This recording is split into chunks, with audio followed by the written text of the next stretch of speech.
Chiedh nade ne ji maromo 50 moramo ni nyaka gidag mane kanisa mar Melkio St. Joseph Missions of Messiah manirongo kata obedo ni obila ne olore bang' tho mar ji 2 e kanisano.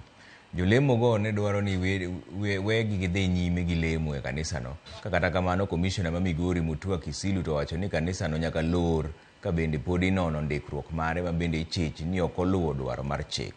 Moko kuom familia bende ne ochopo e stesend obila marongo mar manyo wedegi ma ichich ni otwere e kanisano.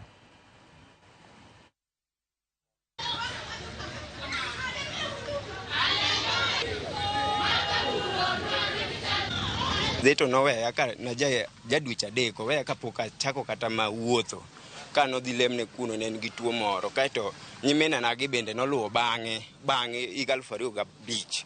Koro are 205 nyaka sani jogi pok oduogo dala. Asewuotho mama higa madhi mana higa mar 8 pok ayudo nyathini.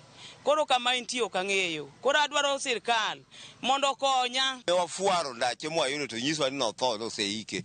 Koro kama noike ne gitamore nyisowa nikech koro wadwa fuaro zaidi to jogi waamini makanyo jo kanisa go bedo wild. We have declared the place a scene of crime.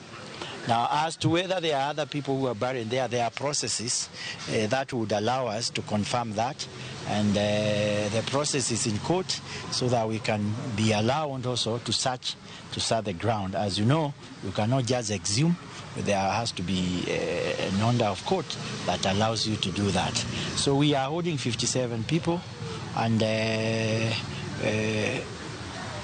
some of you have had an experience to talk to them. You can obviously see there are people who are not logical. Quite a number of them don't come from Migori. Some come from Kisii, some come from Siaya.